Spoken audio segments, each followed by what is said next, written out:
வணக்கம் நேயர்களே, ஆயுத எழுத்திற்கு உங்களை வரவேற்பது நான் கார்கே.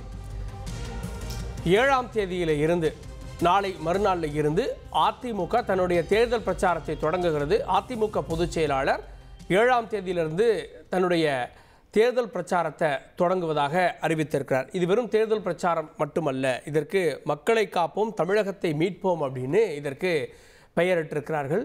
இந்த பயணத்துடைய நோக்கம் பெரியது அப்படின்றாரு அதிமுக பொதுச் செயலாளர். தமிழ்நாட்டில் பாதுகாப்பு இல்லாத சூழல் இருக்குது, 50 மாத ஆட்சி கொடுங்கோல் ஆட்சியாக இருந்திருக்கு, செய்யாத திட்டங்கள் பல இருக்குது. இதெல்லாம் நாங்கள் மக்கள் மத்தியில் எடுத்து சென்று ஆட்சி மாற்றத்தை கொண்டு வருவோம் அப்படின்னு ஒரு பிரகடனத்தை முன்னெடுத்திருக்கிறார். இதற்கு முன்பாகவே கடந்த வாரமே திமுக ஓரணியில் தமிழ்நாடு அப்படின்ற ஒரு திட்டத்தை தொடங்கியிருக்கிறது. பாஜக தமிழ்நாட்டுக்கு என்னெல்லாம் ஓரவஞ்சனை செய்தது அப்படின்றத நாங்கள் எடுத்து சொல்லுவோம். தமிழ்நாட்டுக்கு மொழி, அரசியல், பண்பாடு ரீதியாக எப்படியெல்லாம் எதிர்பார்க்காங்கன்றதை எடுத்து சொல்லுவோம். வீடு வீடாக போய் எடுத்து சொல்லி திமுகவில் இணைய இருக்கக்கூடியவர்களை அப்படியே நாங்கள் திமுகவில் சேர்த்து விடுவோம், அதற்கான பணிகளை தொடங்கிவிட்டோம் அப்படின்னு திமுக தெரிவிக்கிறது. அதற்கான பணிகளில் திமுகவினரும் ஈடுபட்டு வர்றாங்க அப்படின்றத பார்க்கிறோம். ஒரே நேரத்தில் 2 பயணங்களும் நடைபெற்று வருகிறது. அதிமுகவின் தமிழகத்தை மீட்போம் விசஸ் திமுகவின் ஓரணியில் தமிழ்நாடு விரிவாக விவாதிக்க இருக்கிறோம். நம்முடைய சிறப்பு விருந்தினர்கள் திமுக தரப்பிலிருந்து செய்தி தொடர்பாளர் திரு ராஜா தமிழ்மாறன், நிகழ்ச்சிக்கு அவரை வரவேற்கிறேன். விசிகாவிலிருந்து துணை பொதுச் செயலாளர் திரு வன்னி அரசு, அவரையும் நிகழ்ச்சிக்கு வரவேற்கிறேன்.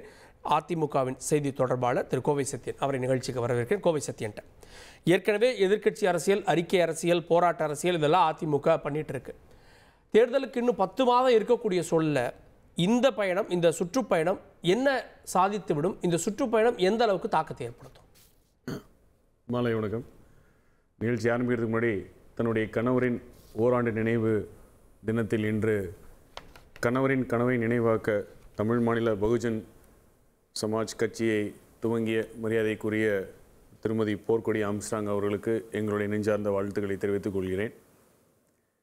10 மாதம் இருக்குன்னு இப்போ பேசுகிற இதே ஊடகத்தில் தான் நிறைய பேர் 2026 தேர்தல் கூட்டணி என்னாச்சுன்னு இப்போ ஒரு லாஸ்ட் ஒரு 5 மாதமாக ஓட்டிக்கிட்டே இருந்தாங்க.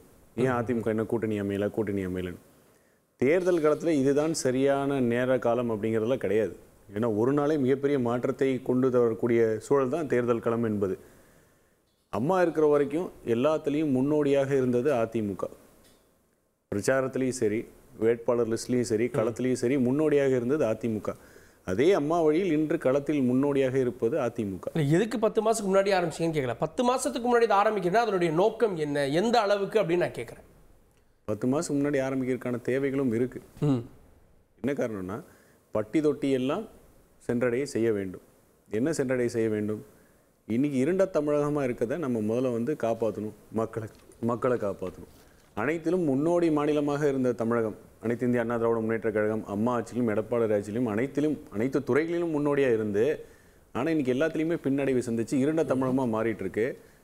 ஜனநாயகத்தில் மன்னராட்சியாக ஒரு குடும்பத்தின் பிடியில் கட்சியும் ஆட்சியும் சிக்கி தவிக்கிறது. ஸோ தமிழகத்தை மீட்கணும், மக்களை காப்பாற்றணும் என்பது ஒரு மிகப்பெரிய நோக்கத்தோடு இதை துவங்குறார் பொதுச் செயலாளர். இப்போ நடக்கக்கூடிய அனைத்து செயல்பாடுகளும் எதை குறிக்குது அப்படின்னா, தமிழகத்தோட நிலை ஏன் இப்படி ஆகிப்போச்சு, அன்றாடம் நடக்கக்கூடிய விஷயங்கள், மக்கள் ஏன் இப்படி இருக்காங்க அப்படிங்கிற மாதிரி ஆயிடுச்சு. வாழ்வும் வாழ்வாதாரமும் கேள்விக்குறி. அது மட்டுமல்ல, மிகப்பெரிய கேள்விக்குறியாக பாதுகாப்பு, பெண்கள் பாதுகாப்பு, குழந்தைகள் பாதுகாப்பு, மக்களின் பாதுகாப்பு, சட்ட ஒழுங்கு பிரச்சனை, சாமானியர் வாழக்கூடிய மாநிலமாக தமிழகம் இல்லையா அப்படிங்கிற கேள்வியெல்லாம் கூட இப்போ வர ஆரம்பிக்குது இல்லை, நடக்கக்கூடிய சம்பவங்கள் விஷயங்கள்லாம் பார்க்கும்பொழுது. அப்போ நமக்கு முன்னாடி இருக்கக்கூடிய சவால் மிகப்பெரிய சவால். சரி, அரசின் மீதான அதிருப்திகளை பட்டியலிடுவீங்க அப்படின்னு நான் புரிஞ்சுக்கிறேன். இதனுடைய திட்டமிடுதல் அப்படின்றது, ஏன்னா திமுக இதே மாதிரி 2020 பண்ணாங்க. தொழிற்சாலைக்கு போவாங்க, அங்கே இருக்கக்கூடிய லேபரை பார்ப்பாங்க, அந்த மாதிரியாக இவர் ஒவ்வொரு தொகுதி வாரியாக அதை பிரிச்சிருக்காங்கல்ல. ஸோ அப்போ தொகுதி வாரியாக போய் அங்கே ஒரு இடத்துல பேசுவார் அப்படின்னு நான் புரிஞ்சுக்கணுமா, இல்லை செக்மெண்ட் வைஸாக இதை கான்சன்ட்ரேட் பண்ணுவீங்களா? தொகுதி வாரியாக போய் உண்மை என்னும் ஆயுதத்தை கை வச்சு தான் களம் காணுவார் எங்கள் பொதுச் செயலாளர். எங்கேயுமே பசப்பு வார்த்தைகளோ, பொய்யுரைகளோ, போலி வார்த்தைகளோ இருக்காது. அந்த தொகுதிக்கு போகும்போது அதே தொகுதியில் வந்த இன்றைய தமிழக முதல்வர், அன்றைய எதிர்க்கட்சி தலைவர்கள் என்னெல்லாம் பேசினாங்க, என்னெல்லாம் வாக்குறுதி கொடுத்தாங்க, அந்த வாக்குறுதி எவ்வளவு தொலைவில் இருக்குது, எவ்வளோ தூரத்தில் இருக்கிறது, அந்த தொகுதியில் இருக்கக்கூடிய மக்களுடைய பிரச்சனைகள் எவ்வாறு அணுகிறார்கள், எவ்வாறு தீர்க்கப்பட்டது. ஒரு உதாரணத்துக்கு சொல்லணும்னா, கிராம சபை கூட்டம் நடத்தி ஒரு இடத்துலையும் நான் வந்து குறை கேட்கிறேன்னு சொல்லி ஒரு 16 லட்சம் குறைகள் சொல்லி வாங்கினார். ஒரு பொட்டி, ஒரு சாவி, எல்லாருக்கும் ஞாபகம் இருக்கும்னு நினைக்கிறேன். அது வந்து ஆட்சி அமைந்த 100 நாட்களில் தீர்வு காணப்படும், அதுக்கு ஒரு துறையே ஆரம்பிக்கிறோம்னு சொன்னாங்க. துறை ஆரம்பிச்ச மாதிரி தெரியல, பொட்டியும் எங்க இருக்கு தெரியல, சாவி எங்க இருக்கு. சிறப்பதிகாரிலாம் போட்டாங்க, சிறப்பதிகாரி ஐஏஎஸ் அதிகாரி அவங்க தலைமையில் தான் போட்டாங்க. ஆனால் அதுக்கப்புறம் பொட்டி என்னாச்சுன்னு தெரியல, குறைகள் என்னாச்சுன்னு தெரியல. 16 லட்சம் சொன்னாங்க. 16 லட்சம் மனுக்கள் பெறப்பட்டன. அதாவது அவ்வளோ குறைகள் மக்களிடம் இருக்கு. ஆட்சி அமைத்த ஒரு 100 நாளில் முடிச்சிருவானாங்க. இப்போ பொட்டி எங்கே இருக்குன்னு தெரியல, சாவி எங்கே இருக்குன்னு தெரியல. அதுக்கே அந்த நிலைமைனா அப்புறம் ஒரு தேர்தல் வாக்குறுதின்னு ஒன்று கொடுத்தாங்க. மாவட்டம் தோறும் சென்று ஒரு தேர்தல் வாக்குறுதின்னு கொடுத்தாங்க. அப்போது மக்களிடையே இருக்கக்கூடிய எதிர்பார்ப்பு என்ன அப்படின்னா, இதை நம்பி தானே எல்லாம் வாக்களித்தோம், நீங்கள் அந்த நம்பிக்கை வந்து சுத்தமாக போயிருச்சே, எதுவுமே களத்தில் எதிரொலிக்கலையே. அதை தவிர்த்து தினம் தினம் பிரச்சனை என்ன, வாழ்வும் வாழ்வாதாரமும் இருக்கக்கூடிய பிரச்சனை, பாதுகாப்பு பிரச்சனை இருக்கும்போது இப்போ வந்து தமிழர் பண்பாடு, தமிழர் உரிமை அப்படின்னு சொல்லி செய்யக்கூடிய சாதனைகளை வைத்து பேசாமல் வேற ஒரு ட்ரெண்ட் ஓடுதில்லை, ஓரணியில் தமிழ்நாடு அப்படின்னு. இப்போ மக்களை இன்னமும் வந்து அவங்க கவனத்தை திசை திருப்பி மடை மாற்றியே நம்ம ஆட்சி கட்டில் உட்காரலாம், அறுவடை செஞ்சிடலாம் அப்படிங்கிற ஒரு நோக்கத்தோடய போகிறாங்களே, அந்த நோக்கத்தை தவிடுபடியாக்கக்கூடிய பயணமாக இது ஆரம்பிக்க போகுது. ஓகே, திரு சேலம் மணிகண்டன் வழக்கறிஞர் இணைந்திருக்க நிகழ்ச்சிக்கு அவரை வரவேற்கிறேன். நான் திரு ராஜா தமிழ்வாரன் அவர்கள்ட்ட 2020 நீங்கள் முன்னெடுத்த மாதிரியான ஒரு முன்னெடுப்பு, முன்கூட்டியே களத்துக்கு போகிறது, தொகுதி வாரியாக சந்திக்கிறது, அதை தாண்டி துறைகள் வாரியாக சந்திக்கிறது, நீங்கள் ஒவ்வொரு துறைக்கும் ஒரு வாக்குறுதியை அன்றைய எதிர்க்கட்சியாக கொடுத்தீங்க. அதே ஆயுதத்தை இன்னைக்கு அதிமுக எடுத்து. ஆனால் சூழ்நிலை முற்றிலும் வேறுபட்ட நிலை இருக்குதுங்கிறத நீங்கள் வந்து கவனித்து பார்க்கணும். அப்போ தமிழ்நாடு எவ்வளவு பின்தங்கி இருந்தது தொழில்துறையில், எப்படி துப்பாக்கிச் சூடுகள் நடக்கப்பட்டு பெரும் முதலாளிகளுக்கு ஆதரவாக அவர்கள் ஆட்சி நடத்தினார்கள். அது மட்டுமல்ல, எப்படி பாஜகவினுடைய கரங்களில் பல்கலைக்கழகங்களை கொடுத்தார்கள், எப்படி நீட்டை அனுமதித்தார்கள், அது போன்ற சீரழிவுகள் எதுவும் இந்த ஆட்சி கடந்த 4 ஆண்டுகளில் நடைபெறவில்லை என்பது சகோதரருக்கும் நான் சொல்ல விரும்புகிறேன், நேயர்களுக்கும் சொல்ல விரும்புகிறேன். முற்றிலும் மாறுபட்ட ஒரு சூழல். தமிழ்நாடு வளர்ச்சி பாதையில் சிறப்பாக சென்று கொண்டிருக்கிறது, கல்வியில் சிறந்து விளங்குகிறது, தொழில்துறையில் சொல்லணும்னா 9.69% பெட்டர் தென் ஈவன் மகாராஷ்டிரா. அப்படிப்பட்ட ஒரு நிலையில் இருக்குது. இவர் சொல்கிற மாதிரி வந்து வாழ்வாதாரம், பாதுகாப்பு இதெல்லாம் கட்டுக்கதைகள். மக்கள் சிறப்பாக இருக்கிறார்கள், வாழ்வாதாரத்திற்கு குறைவில்லாமல் இருக்கிறார்கள். இன்று மகளிர் உரிமை தொகையாகட்டும், இல்லை கட்டணமில்லா பேருந்தாகட்டும், எண்ணற்ற திட்டங்கள், ஒவ்வொன்றும் பார்த்து செய்திருக்கக்கூடிய திட்டங்கள் மக்களை நன்றாக வைத்திருக்கிறதுங்கிறத ஆணித்தரமாக பதிவு பண்ணிட்டு, இப்போ அந்த ஓரணியில் திரள்வோம் அப்படிங்கிறதுக்கான முக்கியமான சூழல் எப்படி ஏற்பட்டிருக்கு அப்படிங்கிறத விவரிக்க வேண்டிய அவசியத்தில் நான் இருக்கிறேன். நீங்கள் நம்மளுடைய மண், மொழி, மானம் 3க்கும் சேதம் ஏற்பட்டிருக்கிறது அப்படிங்கிறத எங்களுடைய பார்வையிலிருந்து தெரியுது. யாரால் அப்படின்னா பாரதிய ஜனதாவால். இதற்கு யார் உறுதுணையாக நிற்கிறார்கள் அப்படின்னு பார்த்தோன்னா அண்ணா திராவிட முன்னேற்ற கழகம். இதற்காக எந்த குரலும் கொடுக்காமல் இருக்கிறார்கள். மண்ணுக்கு எப்படிங்கிறத சுருக்கமாக நான் சொல்கிறேன். நான் கீழடியினுடைய அகழாய்வில் இருக்கக்கூடிய ரிப்போர்ட்டை மறுபடியும் ரீசப்மிட் பண்ணுங்கன்னு சொல்கிறாங்க. நீங்கள் இதெல்லாம் எந்த விதத்தில் நீங்கள் ஏற்றுக்க முடியும்? நீங்கள் அதே மாதிரி மொழியில் இருக்கக்கூடிய பிரச்சனைகளை சமஸ்கிருதத்தையும் இந்தியும் திணிக்கிறாங்க. இதில் இவங்களுடைய மனநிலை என்னங்கிறது நமக்கு இன்னும் இன்னைக்கு வரைக்கும் தெளிவாகலை. நேஷனல் எஜுகேஷன் பாலிசியில் இவங்க என்னெல்லாம் பண்ணிக்கிட்டு இருக்காங்க அப்படிங்கிற அக்கிரமங்கள் நமக்கு தெரியலை. அது மட்டுமல்ல, 3ஆவதாக மானம் போகிறது என்று எப்படி சொல்லுகிறோம் என்று சொன்னால், உரிமைகள் பறிக்கப்பட்டால் அது மானம் போனதற்கான சமம் தான். எத்தனை உரிமைகள் பறிக்கப்பட்டிருக்கின்றன நம்ம பட்டியலிட்டோம்னு சொன்னால் நீங்கள் ஆச்சரியப்படுவீங்க. இன்னைக்கு கல்வியில் நமக்கு வர வேண்டிய நிதியை கொடுக்காம இருக்காங்க, ஆர்டிஇக்கு வர வேண்டிய நிதியை கொடுக்காம இருக்காங்க, எஸ்எஸ்ஏக்கான நிதியை கொடுக்காம இருக்காங்க. அவர்களுடைய தேசிய கல்விக் கொள்கையில் இருக்கக்கூடிய அநியாய மனுஸ்மிருதியும் அக்கிரமமான மனு தர்மத்தையும் கொண்டு வந்து புகுத்துற அளவில், குலக்கல்வி முறையை கொண்டு வந்து புகுத்துற அளவுக்கு ஒரு திட்டத்தை அறிமுகப்படுத்துகிறாங்க. இதெல்லாம் இவங்களுடைய 2020 எதையுமே வாய் பேசாமல் எல்லாத்தையும் காது கொடுத்து கேட்டுட்டு எல்லாத்துக்கும் அனுமதி கொடுத்துட்டு இதையெல்லாம் இன்னைக்கு மீட்டெடுத்திருக்கக்கூடிய முதல்வர் தான் இருக்கிறாரு. அப்ப மீண்டும் இவர்களால் இந்த பாதிப்புகள் எல்லாம் ஏற்படுகிறது. அவர்களுக்கு துணையாக அண்ணா திராவிட முன்னேற்ற கழகம் இருக்கிறது. அவரோடு இல்ல அந்த கேள்வி பாருங்க, 5 ஆண்டுகள் கழிச்சும் சாதனைகளை தாண்டி பாஜகவை கை நீட்டுறீங்க. ஆமா, அந்த கேள்வி களத்தை அப்படியே மாத்துறீங்க. நீங்க அதிமுகவை பார்த்து கேட்கணும், நீங்க பாஜகவை பார்த்து கொண்டு போறீங்க. பிரச்சனை எங்கன்னு கேளுங்க. அவங்க முதலாளி சொல்றதானே இவங்க செய்ய முடியும். நீங்க இருங்க, யாரால் மண்ணுக்கு பாதிப்பு? நீங்க கீழடிக்கு இவங்க வந்து சைக்கிள் ஸ்டாண்டுக்கு வாடகைக்கு விடுறோம்னு சொன்னவங்க இன்னும் ஒருபடி மேலே போய் சொல்லணும்னு சொன்னா, நீங்க இன்னைக்கு கீழடியில் என்ன மனநிலையில் நீங்க இருக்கீங்கிற அறிக்கை ஏதாவது நீங்க கொடுத்துருக்கீங்களா? அதை பாதுகாக்கிறதுக்கு உண்டான அந்த உரிமையை சிடையிலேயே நீங்க நேஷனல் எஜுகேஷன் பாலிசிக்கு எடுத்து ஏதாவது ஒரு ஸ்டேட்மெண்ட்டை கொடுத்துருக்கீங்களா? இது குழந்தைகளோட எதிர்காலத்தை பாதிக்கக்கூடியது. பல்கலைக்கழகங்கள் விவகாரங்கள் தமிழ்நாடு அப்படின்னு முன்னெடுப்புக்குள்ள இருக்கக்கூடிய கேள்வி. நான் கேட்கறது, இந்த தேர்தல் சட்டமன்ற தேர்தல், நான் திமுகவை தான் எதிர்க்க போறேன், திமுக ஒண்ணுமே செய்யல, நான் நேரடியா களத்துக்கு வரேன் அப்படின்றாரு. யார் சொல்றது? இபிஎஸ் சொல்றது. அப்ப அந்த அவங்களுக்கு கவுண்டர் கொடுக்காம நீங்க பாஜக கவுண்டர் கொடுக்கிறது சரியா இருக்குமா? அவர்கள் இருவரும் தான் இன்னைக்கு வந்து ஹேண்ட் அண்ட் கிளவுஸ் ஆயிட்டாங்க இல்லையா? இன்னைக்கு நீங்க வந்து அதை வந்து ஒரு பார்ட்டியா நீங்க பார்க்கணும்னா அது அமித்ஷா திராவிட முன்னேற்ற கழகமா மாறி கிட்டத்தட்ட 3 மாசம் ஆயிடுச்சு. எப்போ ஒரு பிரஸ் மீட்ல அண்ணா வந்து சொன்னாங்க, ஜெயலலிதா அம்மையார் இருந்தபோது நாங்கள் எப்பொழுதும் முன்கூட்டியே நாங்கள் வந்து தேர்தல் பிரச்சாரத்திற்கு சென்று விடுவோம். அப்ப இருந்த அண்ணா திராவிட முன்னேற்ற கழகமா இப்ப இருக்கு? அந்த அம்மாவினுடைய கொள்கையில் செயல்படக்கூடிய அண்ணா திராவிட முன்னேற்ற கழகமா இன்னைக்கு இருக்கு? நீங்க அப்படியெல்லாம் இல்லவே இல்லை. முழுக்க மாறுபட்டு முழுக்க அவர்களுடைய கைப்பாவையாக செயல்படுகின்ற ஒரு நிலைக்கு நீங்க அதுக்கு ஒரு சிறந்த உதாரணத்தை சொல்றேன். பிரச்சாரத்தை கிளம்போது அவர்கள் யாரை நீங்க சொல்லணும்? தொண்டர்களை கூப்பிடணும், மற்ற கூட்டணி கட்சிகளை பொதுவாக எல்லாரையும் கூப்பிடணும். அப்படியெல்லாம் கூப்பிடாம நயினார் நாகேந்திரன் மட்டும் கூப்பிடுறாருன்னா என்ன அர்த்தம்? பிரச்சாரத்தை கூட வாங்கினா நீங்க எப்படிப்பட்ட ஒரு வித்தியாசம்? அவங்க முதலாளி அவர் கூப்பிட்டு தான் ஆகணும். அப்படிப்பட்ட ஒரு தர்ம சங்கடமான ஒரு சூழலில் கூட்டணி உறுதி பண்ணி இருக்குது பாஜக மட்டும்தான். நீங்க உறுதிப்படுத்தி இருந்தாலும் நீங்கள் பார்க்க போவது பொதுமக்களை, கட்சியை கட்சியில் இருக்கக்கூடியவர்களை பொதுமக்களை சந்திக்க போகின்ற பொழுது அதற்கான அவசியம் எங்கிருந்து ஏற்படுகிறது? நீங்க அவர் ஒரு பாணி பிரச்சாரம், இவருடைய பாணி பிரச்சாரம் வேறு. இரண்டாவது, தேர்தலை ஒட்டி சீட் ஷேரிங் எல்லாம் நடந்த பிறகு ஒரு பிரச்சாரத்திற்கு அழைப்பது என்பது வேற சூழ்நிலை. ஆனா ஒரு கட்டாயத்தின் பேரில் இந்த கூட்டணி உருவாக்கப்பட்டது. ஏன்னா 2020 கூட கூட்டணி இல்ல அப்படின்னு சொன்னவர் அவசரமா 3 வண்டி மாறி போன கதையெல்லாம் நம்ம பார்த்துட்டோம். அப்படியெல்லாம் இருக்கக்கூடிய சூழ்நிலையில அவரை பொறுத்தவரை இது கட்டாய கூட்டணி. அவரை பொறுத்தவரை ஒரே ஒரு வாசகம் என்ன, எனக்கு சரியா என்ன தோணுதுன்னா, மக்களை காப்போம் தமிழகத்தை மீட்போம்னு சொல்றது எனக்கு அர்த்தம் இருக்கிற மாதிரி தெரியல. அதிமுகவை காப்போம் தொண்டர்களை மீட்போம்னு போறதுதான் அவருக்கு நல்லது. அதை செய்யாம இருக்காருன்னு நான் நினைக்கிறேன். மணிகன், இன்று பாஜக அதிமுக ஒரே கூட்டணி. அப்போ பாஜகவை எதிர்க்கிறது அப்படின்றது அதிமுகவையும் எதிர்ப்பதற்கு சமம். அதனாலதான் நாங்க பாஜகவை எதிர்க்கிறோம், ஓரணியில் தமிழ்நாடு முன்னெடுக்கிறோம் அப்படின்றாங்க. தந்தி டிவி நேயர்களுக்கு வணக்கம்.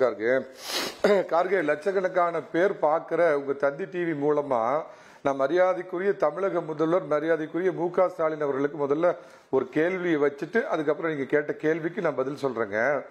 அதாவது பேரறிஞர் மரியாதைக்குரிய அண்ணா அவர்களை வந்து விமர்சனம் பண்ணின உடனே உன் கூட்டணியே வேண்டான்னு அந்த கூட்டணியை தூக்கி போட்டு வெளியே வந்து ஒரு வெற்றி பெற வாய்ப்பு இருக்குதுங்கிற பட்சத்திலையும் அந்த கூட்டணியை விட்டு வெளியேறின திரு எடப்பாடி பழனிசாமி போன 2024 தேர்தலில் திரு சண்முகம் மார்க்சிஸ்ட் கம்யூனிஸ்ட் கட்சியினுடைய செயலாளர் வந்து நேற்றுக்கு என்ன சொல்லியிருக்காருன்னா, திமுக என்பது அண்ணா காலம் தொட்டே ஒரு பூர்ஸ்வா கட்சி, அது படிநிலை சாதியை அண்ணா காலம் தொட்டே ஆதரிக்கின்ற ஒரு கட்சி அப்படின்னு, சாதி மதத்திற்கு அப்பாற்பட்ட ஒன்றே குலம் ஒருவனே தேவன் அப்படின்னு தமிழக மக்களால் கொண்டாடப்படுகின்ற அண்ணாதுரை இழித்து பழித்து கேவலப்படுத்தி சண்முகம் அவர்கள் பேசினதுக்கு 1.25 நாள் போய் கிட்டத்தட்ட 43 மணி நேரம் போயும் அண்ணாவை வைத்து அண்ணாவுடைய கட்சியை அபகரிச்ச மாதிரி அவரை வச்சு இன்னைக்கு அரசியல் நடத்துற திமுகவினர் ஏதாவது இதுக்கு எதிர்ப்பு குரல் கொடுத்தாங்களா, இல்ல அதுக்கு மறுப்பு தெரிவிச்சாங்களா?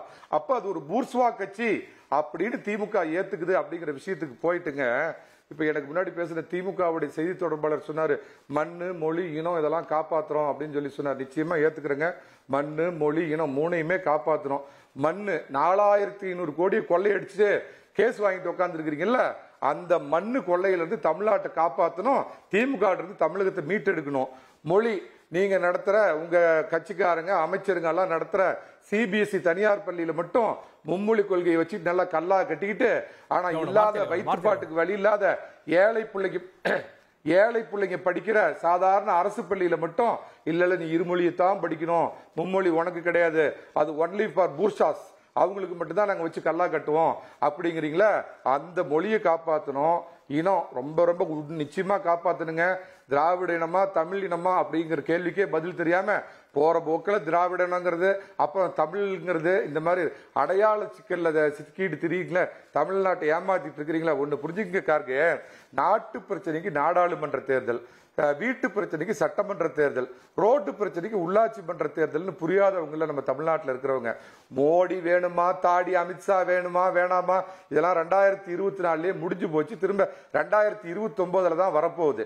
இப்ப என்ன பண்ணீங்க திராவிக நாயகரே? நாலாண்டு ஆட்சியில என்ன பண்ணீங்க? உங்க சாதனை சொல்லுவீங்களா? இல்ல, அந்த கேள்வி நியாயமானது. ஏன் இன்னைக்கு மோடி எதிர்த்துட்டு இந்த தேர்தலுக்கு வரீங்கன்னு கேட்கிற கேள்வி நியாயமானது.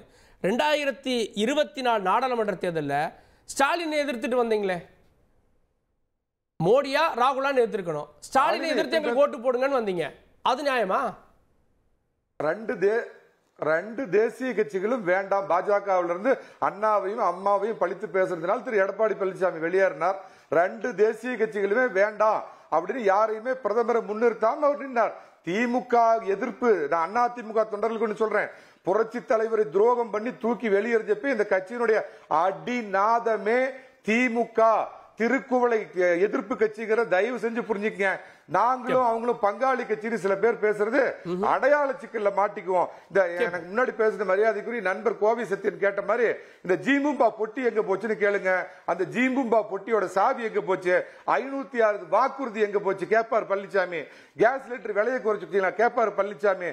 மாதாந்திர மின் கட்டணம் எடுக்கிறீங்களா குறைச்சிக்கலான்னு கேட்பாரு பழனிசாமி. ஆதரவற்றவர்களுக்காக நான் கொடுத்த ஓஐபி நிறுத்தினீங்க எங்க போச்சுன்னு கேட்பாரு பழனிசாமி. படிக்கும் பிள்ளைக்கு லேப்டாப் கொடுத்தேன் எங்க போச்சுன்னு கேட்பாரு. தாலிக்கு தங்கம் கொடுத்தேன் எங்க போச்சுன்னு கேட்பாரு பழனிசாமி.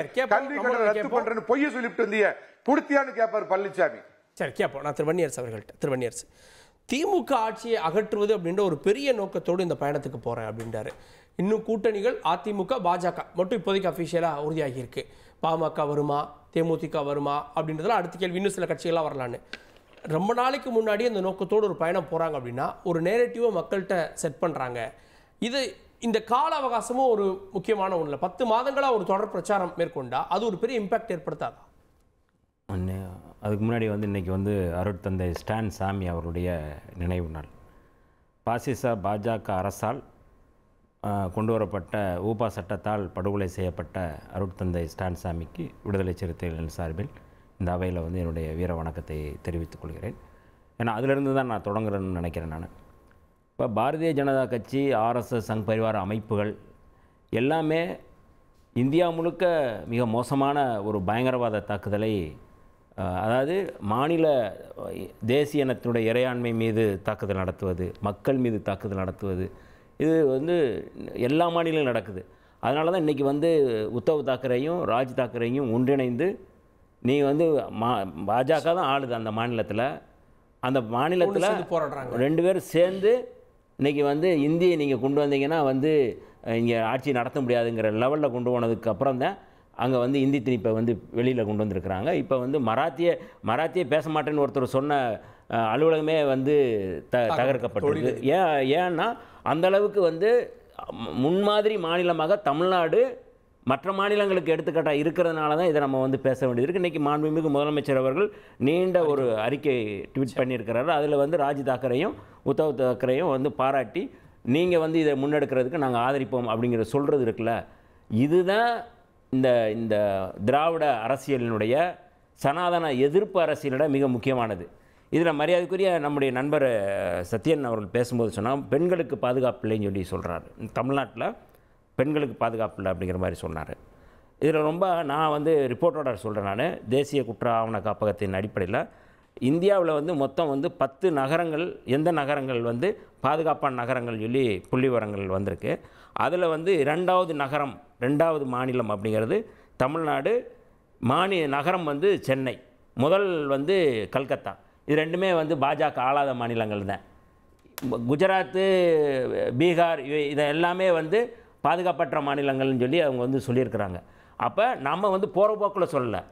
இப்போ உடனடியாக நீங்கள் அண்ணா யூனிவர்சிட்டியில் பாதிக்கப்பட்டிருக்கிறாங்க பெண் அப்படின்னா அதற்கு எவ்வளவு உச்சபட்சமாக தண்டனை வழங்க முடியுமோ உடனடியாக 1 மாதத்திற்குள்ளே எவ்வளவு தண்டனை வழங்க முடியும்? இல்லை எடப்பாடியுடைய ஆட்சி காலத்திலையும் தமிழ்நாடு சட்டம் ஒழுங்கு ஒன்றுமே சரியில்லைன்னு திமுக சொல்லிச்சு. ஆனால் குற்ற ஆவண காப்பகத்தில் வட மாநிலங்களுக்கு அடுத்து தான் பின்னாடி தான் தமிழ்நாடு இருக்குது. ஆனால் இஷ்யூஸை நீங்கள் ஜெயராஜ் ஃபெனிக்ஸு, தூத்துக்குடி துப்பாக்கிச்சூடு, இந்த இஷ்யூஸை வச்சு சட்டம் ஒழுங்கு நேரேட் பண்ணீங்க. அப்போ அது மாதிரி சட்டம் ஒழுங்குக்கு இப்போ நடந்திருக்கக்கூடிய அஜித்குமார் மரணமோ அண்ணா பல்கலைக்கழக வழக்கோ இதெல்லாம் எதிர்கட்சி பண்ணாதா? இல்லை, அதுதான் பண்ணணும். அது நம்ம ஒன்றும் நம்ம அதை விமர்சனம் பண்ணலையே. காவல்துறை அப்படிங்கிறது அங்கீகரிக்கப்பட்ட ஒரு ரவுடி கும்பல் அப்படிங்கிறது விஆர் கிருஷ்ணய்யர் சொன்னாருங்கிறது எங்களுடைய தலைவர் அவர்கள் ப்ரெஸ்லேயே சொல்கிறாரு. காவல்துறை அதிமுகவுக்கு ஒரு காவல்துறை, திமுகவுக்கு ஒரு காவல்துறை இல்லை. அவங்க கேரக்டர் அதுதானே. அவங்க எப்படி இருப்பாங்கன்னு நம்ம வெளிப்படையாக சொல்கிறோம்ல, அதை வைத்துட்டு நம்ம சொல்லலை. ஆனால் முன்னெடுக்கிற கோட்பாடு, கொள்கை, நான் இப்போவும் சொல்கிறேன். நான் திமுக அதிமுக 2க்குமே இன்றைக்கி முழுக்க சனாதன கொள்கையை விழுங்கி கொண்டு இன்றைக்கி பாஜக அதிமுகவும் சேர்த்து அவங்க விழுங்கி கொண்டு இருக்கிறாங்க அப்படிங்கிறத நம்ம சொல்கிறோம். நம்ம அந்த அடிப்படையில் அதிமுக மேல ஒரு நலம் விரும்பியா நீங்க அதை சொல்றீங்க. நாங்க தான் தனிச்சாட்சி அமைப்போ பொறுத்துருங்க அப்படின்னு ஒரு எச்சரிக்கையோட இபிஎஸ் இருக்கான்னு நீங்க பார்க்கலையா? இன்னும் இல்லை, நீங்கள் அதாவது அதுக்கு வந்து எந்த ஒரு சின்ன கேப் கூட கொடுக்கலையே, ஸ்பேஸ் கூட கொடுக்கலையே. மாண்புமிகு உள்துறை அமைச்சர் அமித்ஷா அவர்கள் சொன்ன பேட்டியில் வந்து என்ன சொல்லியிருக்காரு, இபிஎஸ் அப்படிங்கிற பேரை கூட அவர் சொல்ல தயங்குறாரு அப்படின்னா அவருடைய நோக்கம் என்ன, உள்நோக்கம் என்னவா இருக்கும்? சென்னையில் சொல்ல வேண்டியது தலைமையில தான் கூட்டணின்னு எப்படி சென்னையில் சொன்னாரு. அதற்கு அடுத்து வந்து பேட்டி சொல்லுவீங்களா, அதுக்கு முன்னாடி சொல்லுவீங்களா? கடைசியாக பேட்டியில் என்ன சொல்றாரு, திரும்பி பத்திரிகையாளர் தந்தியில் தானே சொல்றாரு, வெளிப்படையாக கேட்குறாங்களே, அதை பற்றி அவர் ஒன்றும் பேச மாட்டாரு. அப்போ எப்போவுமே வந்து பாரதிய ஜனதா கட்சியோடு ஒரு கட்சி சகவாசம் வச்சுச்சுன்னா அந்த கட்சி உருப்படாது அப்படிங்கிறதுக்கு நிறைய நான் சம்பவங்களை சொல்ல முடியும். அதுக்கு ஏக்நாத் சிண்டே, அதுக்கு பாமக, அதுக்கு வந்து இப்போ வந்து அதிமுக ஏற்கனவே பல துண்டுகளாக போயிருக்கு. கூட்டணியில் இருந்திருக்குல்ல என்னங்க திமுக கூட்டணி, நீங்கள் எப்படி இருந்துச்சுன்னு பாருங்க, எப்படி ஆளுமையாக இருந்தாங்கன்னு சொல்லி அந்த ஆளுமை இருக்கா? நீங்கள் வந்து ஒரு குறைந்தபட்ச செயல் திட்டமாக பொது திட்டமாக இருக்கா? எதுவுமே இல்லையா? விசிக பாஜகவோட 2001 திமுக கூட்டணியில இருந்து திமுக அவங்களோட கூட்டணின்னு இருந்தீங்களே, அது கேட்குறேன். இல்லை, அதாவது அவர் பேச்சுக்கெல்லாம் நான் பதில் சொல்லுறதுக்கு நான் இங்கே வரல. அவர் வந்து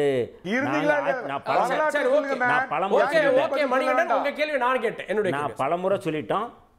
பாஜக மேடையிலையோ இல்லை விடுதலை சிறுத்தைகள் மேடையிலையோ எங்காவது ஒரு இடத்துல நாங்கள் நின்னோம்னு சொல்லுங்க அப்படிங்கிறத நம்ம பலமுறை கேட்டோம். ஆதாரம் எதுவும் இல்லை. அவர் நேற்று தான் இவர் வந்து இந்த பிரச்சனையை புதுசாக வந்து கண்டுபிடிச்சது மாதிரி சொல்லிட்டு இருக்கிறாரு. நாங்கள் அப்பயே சனாதன எதிர்ப்பில் தான் இருந்தோம். இப்போ நான் சொல்ல வர்றது, மாண்புமிகு முன்னாள் முதலமைச்சர் நீங்கள் வந்து எடப்பாடி பழனிசாமி அவர்கள் இந்த தமிழகத்தை மீட்போம்னு சொல்கிறாருல்ல, ஏன் தமிழ்நாட்டை மீட்போம்னு ஏன் சொல்ல முடியல அவரால்? அது என்ன ஏன் ஆர்எஸ்எஸ் சேர்ந்த RN ரவி அவர்கள் வந்து தமிழ்நாடு அப்படிங்கிற சொல்ல மாட்டேன், தமிழகம் சொல்லி அவர் தான் சுருக்குனார். அவர் எழுதி கொடுத்த அறிக்கை மாதிரி தான் இது இருக்குது. நீங்க எப்படி வந்து இல்ல தமிழகமா தமிழ்நாடான்றத இங்க இருக்கவங்க முடிவு பண்ணிக்கோங்கன்றதான் நிலைப்பாடு. நம்ம என்ன வகையில பேசுறோன்றத பொறுத்து அது ஆளுநர் சொல்றது அரசு எதிர்த்து இல்ல, ரொம்ப முக்கியமானது. நீங்க யாரை எங்க இருந்து மீட்க போறீங்க? சனாதன கும்பலிடமிருந்து இந்தியாவை மீட்கணும், பாஜகவிடமிருந்து இந்தியாவை மீட்கணும் அப்படிங்கிறது எங்களுடைய நிலைப்பாடு. இன்னைக்கு வந்து தமிழ்நாடு பாதுகாப்பாக இருக்குது. இன்னைக்கு திராவிட முன்னேற்ற கழகத்தின் தலைமையிலான இந்த ஆட்சி வந்து மிக சிறப்பாக இருக்குது. இதில் நீங்கள் இதில் என்ன குறை சொல்ல முடியும்? நீங்கள் வந்து ஒரு ஸ்லோகன் வச்சு நீங்கள் வந்து பரப்புரை செய்கிறது அவருடைய உரிமை, அது பிரச்சனை இல்லை. ஆனால் இன்னைக்கு வந்து பாரதிய ஜனதா கட்சி வெளிப்படையாக அறிவிக்குது, நான் இந்த செக்குலரிசம் அப்படிங்கிறத நாங்கள் எடுக்கணும்னு சொல்கிறோங்க. இன்னொன்று ரொம்ப முக்கியமானது சோசியலிசம்.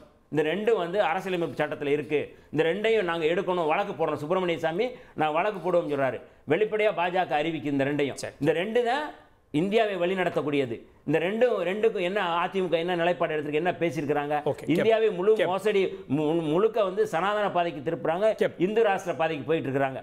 அதை எதிர்த்து குரல் கொடுப்பதற்கு தான் திராணி வேணும், அதை எதிர்த்து பேசுவதற்கு தான் வந்து இங்கே துணிச்சல் வேணும். அது இல்லாம நீங்க வந்து என்ன பேசினாலும் நீங்க வந்து அதை எதிர்த்து பேசி அதற்கான ஒரு ஓட் பேங்க் இருக்கு. ஆனா அதை ஆதரிக்கிற ஓட் பேங்க் நீங்க 11%.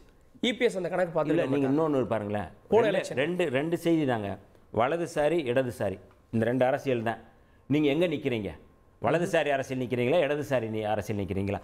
வலதுசாரி அரசியல் முழுக்க சனாதன அரசியல், முழுக்க பேரறிஞர் அண்ணாவுக்கு எதிரான அரசியல், முழுக்க புரட்சி தலைவர் எம்ஜிஆருக்கு எதிரான அரசியல், முழுக்க ஜெயலலிதா அம்மையாருக்கு எதிரான அரசியல். நீங்க அந்த அரசியல் அங்க போய் நின்றுக்கிட்டு நீங்க என்ன தமிழகத்தை மீட்போம் சொல்ல முடியும்? சிறிய குறுக்கீடு மட்டும் திருக்கோவை சத்யன், காங்கிரஸ் அரசில் நடந்த பல விஷயங்களை 2011 சட்டமன்ற தேர்தலையும் அதிமுக கடுமையாக முன் வச்சது. இப்போ பாஜகவோடு நீங்கள் இருக்கப்போ பாஜக எதிர்ப்பு சார்ந்த கேள்விகளை உங்கள் கூட்டணி நோக்கி முன் வைக்க மாட்டாங்களா? அதனால நீங்கள் பாஜக எதிர்க்கிறோம், அதோட சேர்த்து தான் அதிமுகவை பார்க்குறோன்றாங்க. எவ்வளோ நேரம் இருக்குது எனக்கு பதில் சொல்கிறதுக்கு? பிரேக் இருக்கணும், எவ்வளோ டைம் பிரேக் எடுக்கணும்? அல்ல, ரொம்ப நீண்ட நெடிய பதில் சொல்லணும்னு இருக்குது.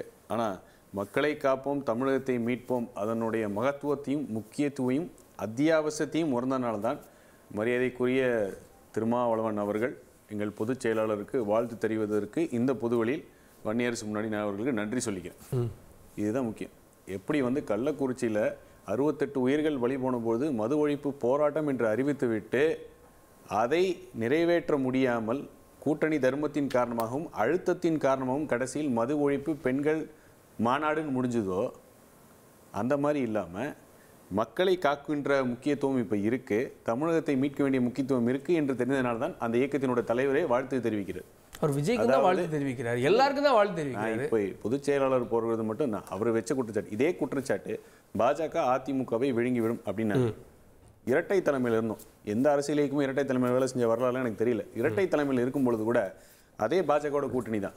காவிரி மேலாண்மை ஆணையத்துக்கு எத்தனை நாள் நாடாளுமன்றம் முடக்கப்பட்டது? யார் மீது அவதூறு வழக்கு தொடுக்கப்பட்டது?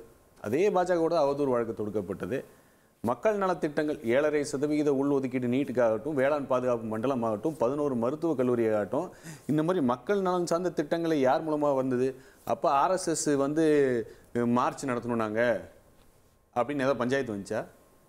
ஏதாவது ஒரு மத கலவரம் நடந்ததா? உதய் மின் திட்டத்தை யார் கையெழுத்து போட்டா அது கேட்குறாங்கல்ல. ஒரே விஷயம் அது வந்துடு. அது எவ்வளோ பெரிய போய் பரப்புறேன், நான் அதுக்கு விளக்கம் கொடுத்துட்றேன். இப்போ இவங்க அந்த பிரிவினை சக்திகள், மதத்தின் அடிப்படையால் வரக்கூடிய பிரிவினை சக்திகள் வைக்கக்கூடிய குற்றச்சாட்டுகள் யார் எடப்பாடி ஆட்சிகள் தான் தலை தூக்குனாங்க? யார் வந்து நான் இந்த வந்து பேரணி நடத்தியே தீருவேன், இப்படி தான் பண்ணியே தீருவேன், நான் இந்த மாதிரி ஒரு மாநாடை நடத்துவேன், இந்த மாதிரி நான் ஒரு மதம் சார்ந்த ஒரு விஷயத்தை முன்னெடுத்துட்டு போவேன் அப்படின்னு அனைத்து இந்திய அண்ணா திராவிட முன்னேற்ற கழகம் பொன்மனச்செம்மலாகட்டும், புரட்சித்தலைவி அம்மாவட்டும், எடப்பாடி இருக்கும்போது யாருனால தலை தூக்க? வேல் யாத்திரை எப்போ நடக்கும்? ஆனால் வேல் யாத்திரை நடக்குறேன் அது ஒன்று. அந்த வேல் யாத்திரை அரசியலாக்குனது யாரு? அது நல்லா புரிஞ்சுங்க. அதாவது மத வழிபாடு அவருடைய தனிப்பட்ட உரிமை, அது அடுத்தவரை வந்து தீண்டாத வரைக்கும் பிரச்சனை இல்லைன்னா அந்த வேல் யாத்திரையை வந்து அரசியலாக்குனது யார்? இப்போ அனைத்து இந்திய அண்ணா திராவிட முன்னேற்ற கழகத்தில் மக்களை இந்த மத ரீதியாக பாதிக்கக்கூடிய ஒரு சம்பவம் சொல்லுங்க. ஆனால் திமுக சொல்லட்டுமா? 98 குண்டு வெடிப்பு எந்த ஆட்சி காலத்தில் நடந்துச்சு? இந்த மத கலவரங்கள், இனக்கலவரங்கள்ங்கிற தலை தூக்குற எந்த ஆட்சியில் இருக்கு? இப்போ தீவிரவாதிகள் தமிழகத்தின் புகலிடமாக அங்கே பிடிக்கிறாங்க இங்கே பிடிக்கிறாங்கிற பேச்செல்லாம் எங்கே வருது? எந்த ஆட்சி காலத்தில்? ஹிஸ்புத் தாகிரீர் கோயம்பேட்டில் பிடிச்சிங்களே, 3 பேரை பிடிச்சிங்க. ஹிஸ்புத் தாகிரீர்ங்கிற ஒரு தடை செய்யப்பட்ட தீவிரவாதி 3 பேரை பிடிச்சாங்களே. இப்போ 6 மாதத்துக்கு முன்னாடி டேட்டா வேணா கொடுக்குறேன். என்ன இருக்கு? இயக்கத்தோட பேரே சொல்லி தீவிரவாதிகள் இந்தியா முழுக்க தான் இருக்க செய்யறாங்க. தமிழ்நாட்டில் நீங்க தமிழ்நாட்டுக்கு வரக்கூடாதுன்னு சொல்ல முடியுமா? ஒரு நிமிஷம் பிரதர். இல்ல அது என்ஐஏ எல்லாம் என்ஐஏ உடைய விசாரணை அது நடந்த விசாரணை. அத மட்டும் இங்க ஏதோ தீவிரவாதம் நடத்துன மாதிரி எல்லாம் சொல்றாங்க. நேரத்துல இடைமறிக்க விரும்பல. சரி பேசுங்க நான் அப்புறம் பதில் சொல்றேன். சார் அதிமுக காலத்துல தீவிரவாதிகளை பிடிச்சு ஒரே ஒரு நிமிஷம். அதை தடை செய்து கண்காணித்து மக்களை காப்பாற்ற வேண்டிய பொறுப்பு இருக்கக்கூடிய அரசு செயலிழந்தது. பிரதர் இது நல்லது பிரதர். ரன்னிங் கமெண்ட்ரி வேண்டாம் பிரதர். அவர் பேசும்போது இடைமறிக்கல வேண்டாம். அதனால இப்போ ஒரு விஷயமா எடுத்துட்டு போலாம். இப்போ மண்ணு மொழி மானம்ங்கறாங்களே சார், மண்ணுல நீங்க என்ன சார் பண்ணிட்டீங்க? மணல கொள்ளையடிக்காதன்னு சொல்ற விஏஓவை அவர் ஆபீஸ்ல பூந்து வெட்டின வரலாறு. ஒரு நிமிஷம். அதே கனிம வள கொள்ளைன்னு சொல்லி யாரெல்லாம் வந்து பொது வழியில சொல்றாங்களோ, யாரெல்லாம் போய் சொல்றாங்க அவங்கள வந்து லாரி ஏத்தி கொள்றீங்க.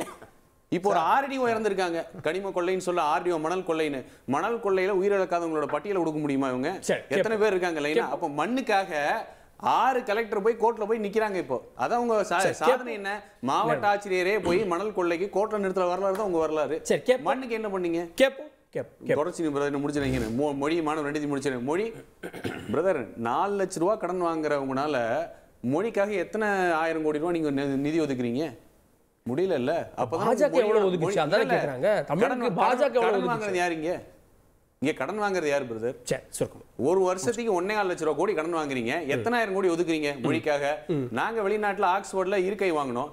கீழடி வெளிநாட்டுக்கு வெளி உலகத்துக்கு தெரியறதுக்கு காரணம் எடப்பாடியார் தானே. 12.5 கோடி நிதி ஒதுக்கீடு செய்து அருங்காட்சியகம் அமைத்து அந்த கீழடியில் கிடைத்த பொருட்களை உலகத்துக்கு அறிய செய்தவர் அவர் தானே. உங்களை யார் தடுத்தா? ஆதாரம் கேட்டாங்கன்னா கொடுங்க. அதாவது அவங்க ஆதாரம் கேட்டாங்க, அவங்க ஆதாரம் கொடுங்க. ஆதாரம் கேட்டா கொடுக்க வேண்டியது அமெரிக்கன் இன்ஸ்டிடியூட் கொடுத்த ஆதாரத்தை ஏத்துக்க மாட்டாங்க. அதான் விஷயம். பேச வேண்டிய நேரத்துல குறுக்கீடு செய்தா அடுத்தவங்க பேச வேண்டிய நேரத்துல முடிச்சுங்க. ஆதாரம் கேட்டா ஆதாரம் கொடுங்க. யார் வேண்டாம் கேப்போம். இப்ப இன்னொன்னு கேக்குறான் மானம்ங்கறாங்களே பிரதர். அப்பா மகன் பேரன் கொள்ளு பேரன் ஒரே ஒரு குடும்பத்துல ஜனநாயகத்தில் மன்னராட்சி நடத்திட்டு எப்படி பிரதர் வந்து நீங்க வந்து சோசியலிசம் செக்யூலரிசம் ஓட்டு போடாம வந்துட்டாங்க எப்படி பிரதர் பேசுறீங்க? ஓட்டு போடாம மேகதாதை பத்தி இது வரைக்கும் வாயை திறக்காம, நீரின்றி அமையதோடு மேகதாதை பத்தி வாயை திறக்காம எதுவுமே சொல்லாம ராஜா தமிழ்மாறன் எந்த ஒரு ஆட்சியா இருந்தாலும் ஆன்டி கமென்சி அப்படின்றது இருக்கும். அதை முன்னெடுத்து நீங்க செஞ்ச திட்டங்களை சொல்றீங்க, செய்யாத திட்டங்கள்னு சில பட்டியல் இருக்கு, அதை கொண்டு போவோம் வீட்டுக்கு அப்படின்ற.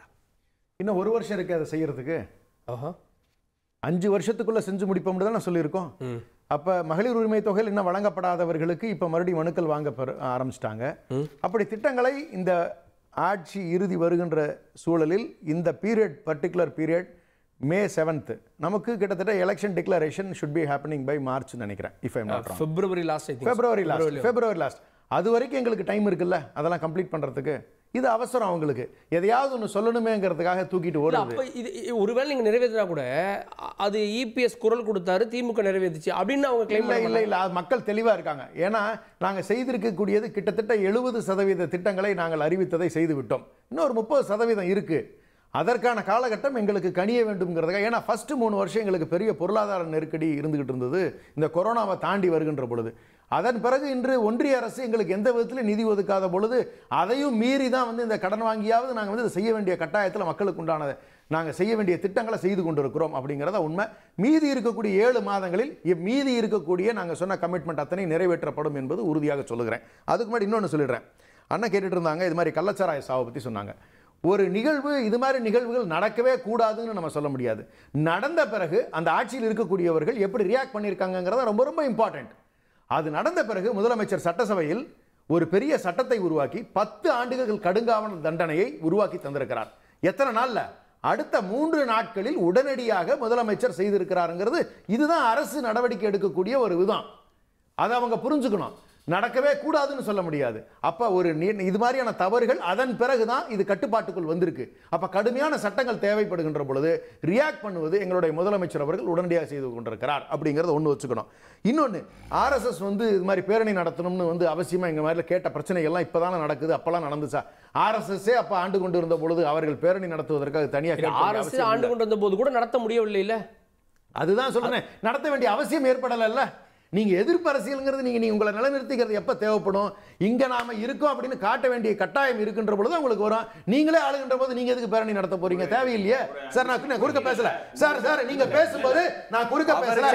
நீங்க பேசும்போது நான் டீசென்ட்டா இல்ல, நான் குறுக்க சொன்னப்ப நீங்க சொன்னப்ப சார் நான் முடிக்க வேண்டியது இருக்கு சார். நீங்க இந்த சார் நீங்க சொன்ன உடனே நான் அமைதியா இருக்கேன். நீங்க சொன்ன உடனே சத்யன் நான் பேசும்போது குறுக்க பேசுவேன். அது உங்க டைம் வரும். நீங்க உங்க டைம் வரும், நீங்க பேசுங்க சத்யன். நீங்க சத்யன் நீங்க குறுக்க பேசாதீங்க.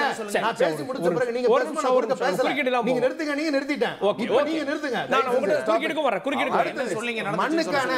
மண்ணுக்கான ஒரு பெரிய பாதை என்ன ஏற்பட்டுருச்சு அப்படின்னு சொல்லி இந்த மணல் திருட்டு அப்படி நம்மளுடைய போற போக்குல வந்து நம்ம சேலத்தில் இருக்கக்கூடியவர் சொன்னார். நான் கேட்கிறேன், அப்படி உங்க ஒன்றிய அரசு உங்க கையில தான் இருக்கு, நீங்க வேணும்னா வழக்கு தொடுத்து நடவடிக்கை எடுக்க வேண்டியதானே? விசாரிச்சு என்ன நடவடிக்கை வந்திருக்கு? எல்லாம் கிடப்புல தானே கிடக்கு. ஏன்னா அதற்கு ஆதாரங்கள் கிடையாது. 4 வருஷமா என்ன சார் தேடிக்கிட்டு இருப்பீங்களா? நீங்க டாஸ்மாக்ல அடிபட்டது பத்தலையா உங்களுக்கு?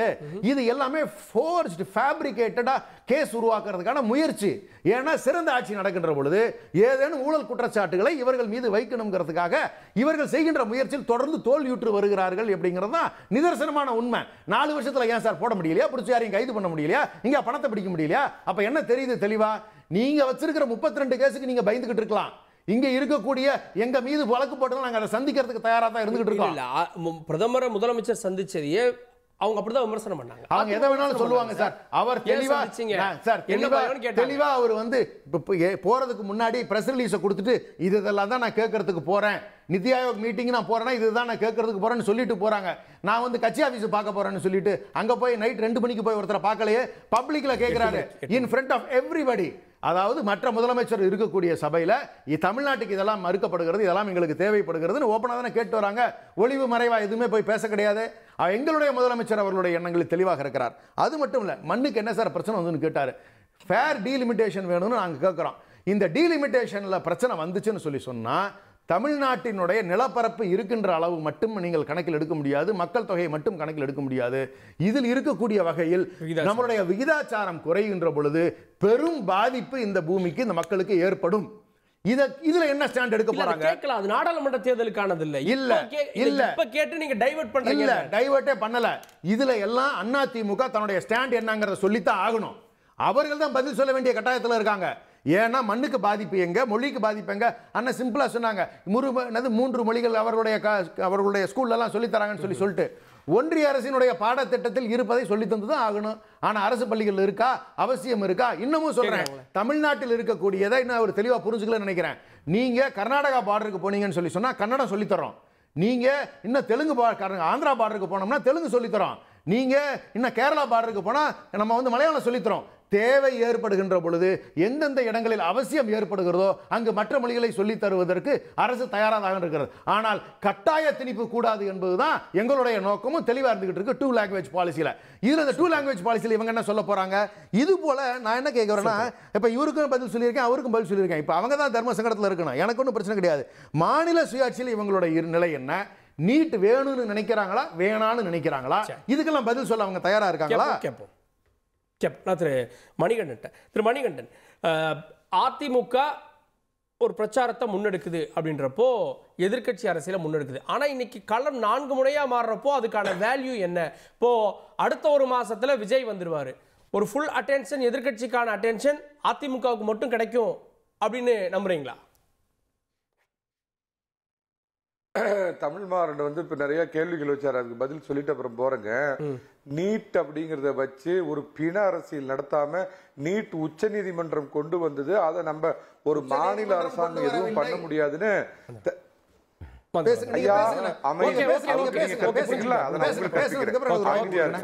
உச்ச நீதிமன்றத்தால் அழுத்தம் திருத்தமா சொல்றேன், உச்ச நீதிமன்றத்தால் கொண்டு வரப்பட்ட நீட்டை ஒரு மாநில அரசு எதுவுமே செய்ய முடியாதுங்கிறத புரிஞ்சுக்கிட்டு, எப்படி காமராஜுக்கு அப்புறம் அடுத்து 100 ஆண்டுகள் பேசுறது திரு எடப்பாடி பழனிசாமி பேரை பேசுற மாதிரி 7.5% இடஒதுக்கீடு ஒண்ணு கொண்டு வந்து சாதாரண கவர்மெண்ட் ஸ்கூல்ல படிக்கிற என் பிள்ளைங்களை எல்லாம் போடுங்க வெள்ளக்கோட்டு போங்க மருத்துவக் கல்லூரிக்கு அப்படின்னு அனுப்பி வச்சார. அதுதான் மாற்று வழி, அதுதான் தமிழகத்தை காக்கிற நிரந்தர வழி இல்ல அப்படின்றதான் இன்னும் போராடுறாங்க. அது தற்காலிக மாற்று. என்ன நாங்க வந்த உடனே ஒரே கையெழுத்துல கிழிப்போன்னு கிழிச்சு அரசியல் பண்றதுதான் நிரந்தர வழியா? அந்த போலி அரசியல் பண்ணாம உண்மையா மாற்று வழி, இப்போதைக்கு என்ன மாற்று வழி அப்படின்னு பண்ணி அதுக்கான கோச்சிங் சென்டரையும் ஒவ்வொரு டிஸ்ட்ரிக்டும் இலவசமா திறந்து வச்சார. அதுதான் வந்து உணர்வு பூர்வமான அரசியல்ல உண்மையான அரசியல் அப்படின்னு அவருக்கு சொல்றேன்.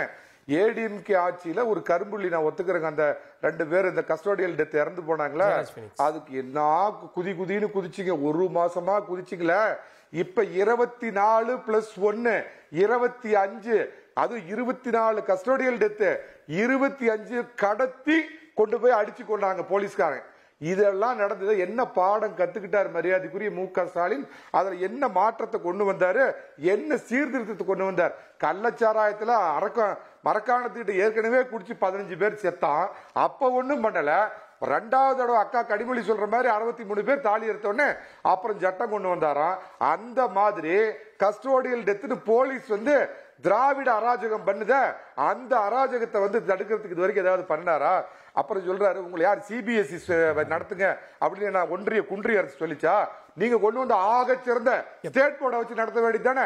திமுக இன்னாள் அமைச்சர்கள் முன்னாள் அமைச்சர்கள் எம்எல்ஏ எல்லாம் நடத்துற ஸ்கூல்ல அருமையான ஒரு காலத்துல சமச்சீர் கல்வி கொண்டு வந்த கருணாநிதி அவர்கள் கொடுத்த ஸ்டேட் போர்டு பாடத்தை வச்சு நடத்துங்க. யார் உங்களை சிபிஎஸ்இ வச்சு நடத்த சொன்னா? அப்புறம் அண்ணன் வன்னியரசுக்கு வர்றேங்க, இது மட்டும் நான் நிரூபிச்சிட்டேன்னா வன்னியரசு அண்ணன் நாளையில இருந்து பேச வர்றதை நிரூபிக்கலாம், நான் நிறுத்துறேன். 2001 சட்டமன்ற தேர்தலில் பாஜகவோட கூட போய் பேசியிருந்தா கூட ஏத்துக்கலாங்க. தீவிரமான இந்துத்துவத்தை பேசக்கூடிய மறைந்த மரியாதைக்குரிய திரு இந்து முன்னணி தலைவர் ராமகோபாலனோட திரு திருமாவளவன் ஒன்னா சேலத்துல அயோத்தியா பட்டினங்கிற இடத்துல ஒன்னா நின்று ஓட்டு கேட்டார். இதுக்கான ஆதாரத்தை நான் கொடுத்தா வன்னியரசனை நான் இனிமேல் பேச வரமாட்டேன். 2001 கூட்டணியில் இருந்தாங்க, நாங்க நேரடியா பாஜகவோட ஒப்பந்தம் போடல, திமுகவோட இருந்தோம், திமுக அவங்களோட ஒப்பந்தம் போட்டுக்கிட்டாங்க. அவர் சொன்னது இன்னொன்னு மறந்து போயிட்டீங்க, நாங்க எங்கேயா மேடை ஏறணுமா, பாஜக தலைவர்களோட நாங்க மேடை ஏறணுமா அப்படின்னு கேட்டார். அதற்கான பதில், உத்தவ் தாக்கரே ஸ்டேட்ல வந்து நாங்க ஹிந்தி ஒழிகின்றோம், சபாஸ் வாழ்த்துக்கள். அப்படியே மும்மொழி திட்டத்தை காலகாலமா வச்சிட்டு இருக்கிற நம்ம கேரள சேட்டை பிடராகிட்டு சொல்லி அங்கேயும் ஹிந்தி ஒழியை கொண்டு வாங்க, மனமாற வரவேற்கிறோம். அப்புறம் அண்ணா யூனிவர்சிட்டியில பாத்தீங்கன்னா பல திமுக சார்களை காப்பாத்துறதுக்கு ஒரே ஒரு மாசுவோட நண்பன் திமுக காரனை மட்டும் குற்றவாளியாக்கி ஜஸ்டிஸ் ஹரீட் இஸ் ஜஸ்டிஸ் பரீடுங்கிற மாதிரி பல சார்களை காப்பாத்தி ஒரு சாரை மட்டும் முடிச்சு உள்ள தள்ளுற மக்கள் பார்த்துட்டு இருக்கிறாங்க, யாரும் மறந்து போயிட மாட்டாங்க. திருமாவளவன் திரு எடப்பாடி பழனிசாமிக்கு வாழ்த்து சொன்னாரு, விஜய்க்கு வாழ்த்து சொன்னார்னா திமுக கூட்டணியில இருந்து இந்த பூர்ஷ்வாக்கள் நம்மளை எப்ப வேணாலும் வெளியேற்றிடுவாங்க, அதனால அங்க ஒரு துண்டை போட்டு வை, இங்க ஒரு துண்டை போட்டு வைன்னு துண்டை போட்டு வைக்கிறாரோ என்னமோ தெரியல. இதுதான் வந்து யதார்த்தம். நீங்க செஞ்சதை சொல்லி கேளுங்க. நடப்பது சட்டமன்ற தேர்தல். 7.5 இல்லாத 4.5 ஆண்டு நல்லாட்சி கொடுத்த பழனிசாமி வேண்டுமா, 7.5 ஆட்சி கொடுத்த ஸ்டாலின் வேண்டுமா? அதுக்கு பதில் சொல்ல போறாங்க தமிழக மக்கள். கேட்போம். திரு வன்னியரசு, எடப்பாடியுடைய சுற்றுப்பயணத்தை மட்டும் பார்க்குறீங்க, அதே நேரத்தில் புதிய கட்சிகள் வரப்போகுது, கூட்டணிக்கு பொறுத்துருங்க அப்படின்றாங்க.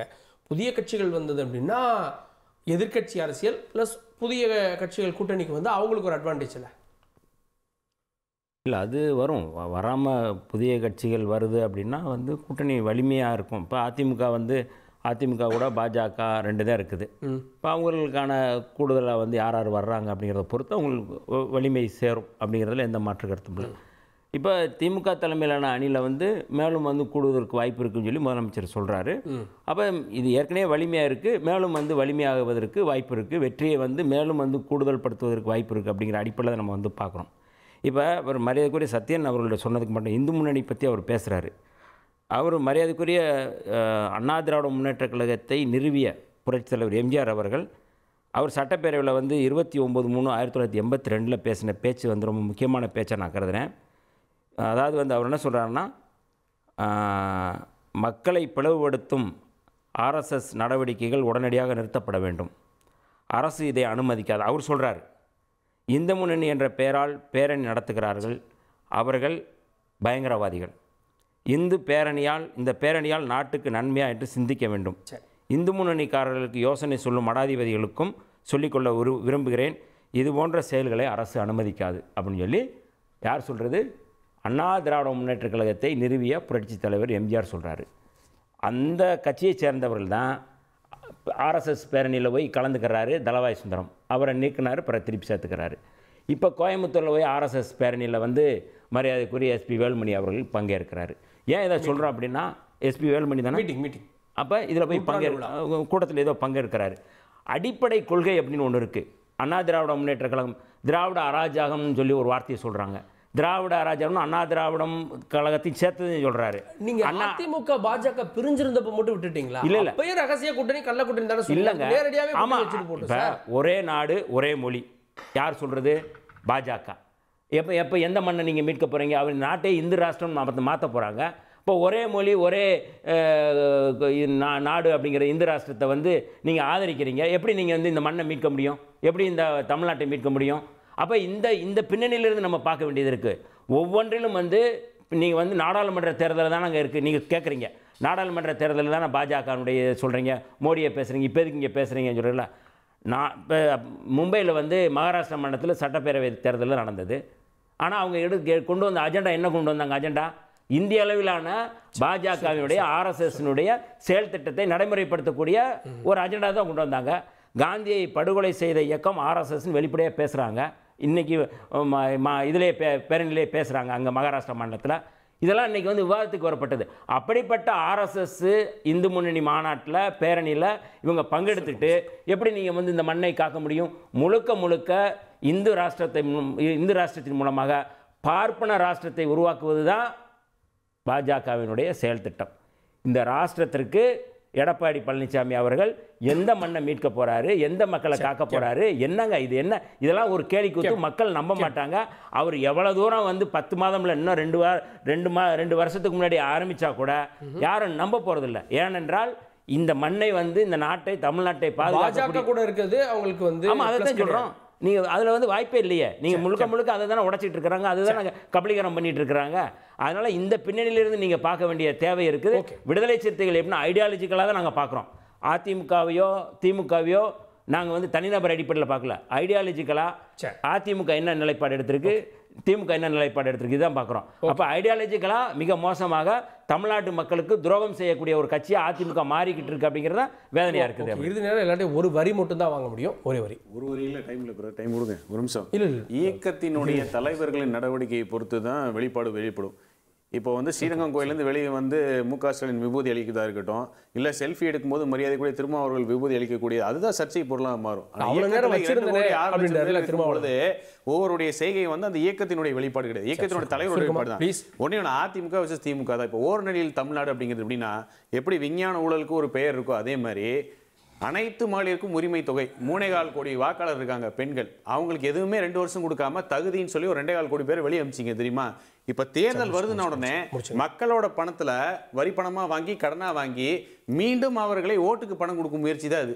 அதுதான் இந்த வந்து ஓரணியில் தமிழ்நாடு அப்படிங்கிற. அதுக்காக வீடு வீடா போய் மகளிர்ல வந்து எல்லா கட்டுப்பாடையும் நீக்கிட்டோம், நீங்க கொடுங்க உங்க பேரை கொடுங்க உங்களுக்கு 1000 ரூபாய் கொடுக்குறாரு, ஏன்னா தேர்தல் வருது இல்ல, அப்போ வாக்கு வாங்க கொடுக்க வேண்டிய வேலை தான் இது. தமிழ் அது ஒரு பதில சொல்லிடுறேன். நீட்டுங்கிறது நேஷனல் மெடிக்கல் கவுன்சில் கொண்டு வந்த கட்டாயம் தான். இந்தியன் மெடிக்கல் கவுன்சிலை கலைச்சிட்டு நேஷனல் மெடிக்கல் கவுன்சில் பில்லை பாஸ் பண்ணது ஏடிஎம்கேவும் சப்போர்ட்டோட தான் அது நடந்துச்சு. அதனால தான் அது உள்ள வந்துச்சு. அதன் பிறகு அதை நிறுத்தணுங்கிற எண்ணம் இருந்துச்சுன்னு சொல்லி சொன்னா தமிழ்நாட்டு மக்கள் விரும்பவில்லை. தமிழ்நாட்டிலிருந்து மசோதா நிறைவேற்றி அனுப்பி இருக்கிறோம். அந்த மசோதாவை ஜனாதிபதி அவர்கள் ஏற்றுக்கொண்டிருந்தால் அது முடிஞ்சு போயிருக்கும். அப்ப மீண்டும் மீண்டும் சொல்லிட்டே இருக்க அவசியம் இல்ல. கோர்ட் ஆர்டர் தான் அதை டிஸ்டர்ப் பண்றாங்க. ஏங்க அதுக்குன்னு ஒரு பில்ல பாஸ் பண்ணி இல்லீங்க, ரிலாக்சேஷன் இருந்துச்சு இல்ல.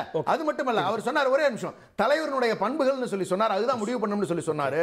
எடப்பாடியார் அவர்களுக்கு அவருடைய சொத்துக்களை பாதுகாக்க வேண்டும், சொத்துக்களை மண்ணாக வைத்திருக்கிறார், அதெல்லாம் பாதுகாக்கணும்ங்கிறது அவருக்கு பிரதான நோக்கமா இருக்க முடியும். மொழியை பாதுகாக்கணும்னு சொல்லி சொல்றாரு. அவருக்கு வந்து ராமாயணத்தை எழுதின சேக்கிலார் அந்த நிலையில திராவிடம் என்னன்னு தெரியாது. இப்படிப்பட்ட அவர் பேசுறதுதானே நான் சொல்றேன், பேசாத நான் எதுவுமே சொல்லலையே. தனிநபர் இல்ல, அவருக்கு தெரியாததுன்னு சொல்றேன். மொழியை பத்தி அவருக்கு தெரியறதுக்கான வாய்ப்பு இல்ல. அதனால அவர் அதை காக்க வேண்டிய அவசியம் கிடையாது. மானத்தை பத்தி அவருக்கு கவலையும் கிடையாது. அதனால இது மூணு பத்தி அவருக்கு புரிதல் இருக்காதுங்கிறது என்னுடைய முடிவு. விஞ்ஞான ஊழலுக்கு அப்படிங்கிறத நான் வந்து கருணாநிதி பேர் எடுக்கல, ஆனா நாகரிகங்கிறத பேசாம இருக்கேன். ஆனா இப்ப சட்டமன்றத்தில் மரியாதைக்குரிய ஸ்டாலின் சொன்னது என்னன்னா, நீட்டுக்கு வாக்குறுதி அளித்தது உண்மைதான், ஆனா ஆட்சி அதிகாரத்தில் வந்தா நீட்டை விலக்கு பெற்றிருக்கும் அப்படின்னு. அதே ஆட்சி அதிகாரத்துக்கு நீட் பில் கொண்டு வந்தீங்க, ஆட்சி அதிகாரத்துக்கு தமிழக உரிமை கண்ணுக்கு தெரியாது, அப்பதான் தமிழக உரிமை கண்ணுக்கு தெரியும். சத்யன் அவர்கள் பேசும்போது சொல்ற திருநீர் விஷயத்தை சொல்றாரு. எங்க தலைவர் சொல்றாரு, நான் நம்பிக்கையின் அடிப்படையில் வந்து திருநீர் வைக்கவில்லை, அவமதிக்கிற நோக்கத்திலும் நான் திருநீர் அளிக்கவில்லை சொல்லி சொல்றாரு. கேளுங்க, இது வந்து இந்த திருநீர் அரசியல பாஜக RSS தான் வைக்கும். ஆனா பாஜகவோடு சகவாசம் வச்சுக்கிட்டதுனால அந்த திருநீர் அரசியல வைக்கிறாங்க. பொறுத்திருந்து பார்க்கலாம் எந்த பயணம் வெற்றி பெற போகிறது. தமிழகத்தை மீட்போம் பயணமா, ஓரணியில் தமிழ்நாடா, பொறுத்திருந்து பார்க்கலாம். விவாதத்தில் இணைந்த விருந்தினர்களுக்கு நன்றி, பார்த்தவங்களுக்கும் நன்றி நேயர்களே. தொடர்ந்து இணைந்தீர்கள் தந்தி தொலைக்காட்சியுடன்.